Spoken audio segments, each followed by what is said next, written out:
All right, that vote that sparked this entire protest eventually happened inside the building you see behind me last night, and it passed. All of the board members voting unanimously to declare June Pride Month here for the Glendale School Unified District, as they have for the past 4 years. Reporting live in Glendale, I'll send it back to you both in Hollywood.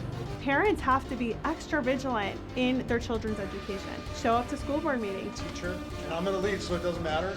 Yeah, thank you, first warning. An ugly scene playing out at the Temecula Valley School Board meeting as the board voted 3-2 to reject an elementary school social studies book which contained information about pioneering gay rights figure Harvey Milk.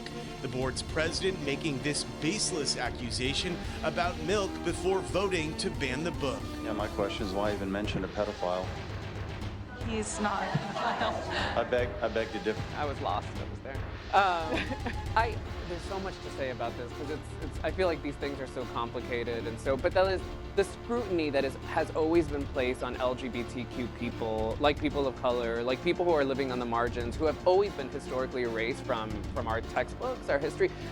If we were to give anywhere near that same scrutiny to any one of the other people who also exist in our history books, we will find that people are not always what you want them to be at all times, right? That people are a lot of different things.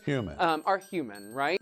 A personal friend of Harvey Milk, Randy Schultz, wrote that Harvey always had a penchant for young waifs with substance abuse problems.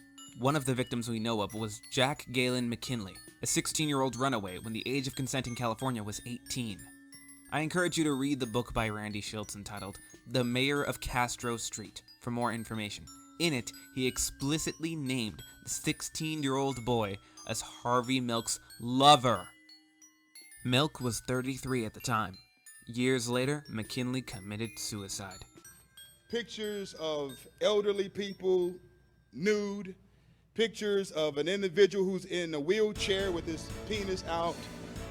All of these sexual pornographic images are made available and placed at the fingertips of children. Harvey Milk had sex with countless teenage boys, coaxing them away from their parents as runaways. Confirmed allegations of boys as young as 16, unconfirmed allegations at 15 or even younger. A 50-year-old with a 16-year-old is statutory rape. Literally made history. He died literally fighting for our rights. Right. Okay? And you're going to call him a pedophile and try to get, I mean, I don't know why you're a big fan of Temecula. I've been there. There was not much going on. I'm not a big fan, but I was like, why are we even talking about the city? You know, politicians or something are not in their prime. Nikki Haley isn't in her prime. Sorry. This isn't the only skeleton in his closet. Harvey Milk was also good friends with Jim Jones, the man responsible for killing 909 people, a third of which were children. The Jonestown Massacre is the origin of the phrase, drink the Kool-Aid, when Jim Jones convinced his followers to drink poison, and all of them died. Harvey Milk wrote a letter to President Jimmy Carter back in 1978, defending Jones as a man of the highest character. Harvey Milk went on to claim that opponents of Jim Jones were spouting apparent bold-faced lies. If you don't want to hear it, why should the children have to see it? Pastor, your time is up. Thank you. That makes two of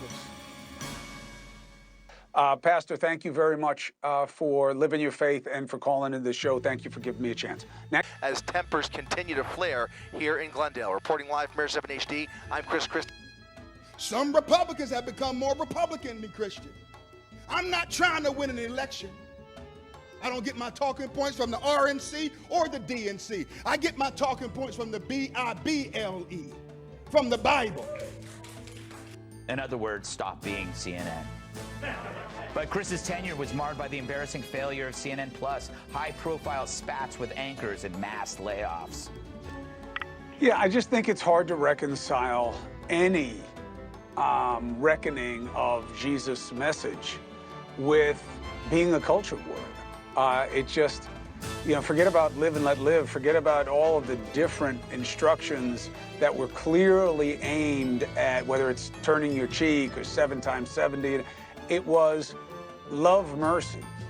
Don't worry about everybody else. Worry about yourself and practice tolerance. And we've gotten away from it. Now, I don't mean to overgeneralize. And if that makes me a woke queer theorist, then you are. Amen, sister. Own it. Own it. I'm going to just get fired, just to be clear. You'll never be on this show again, by the way.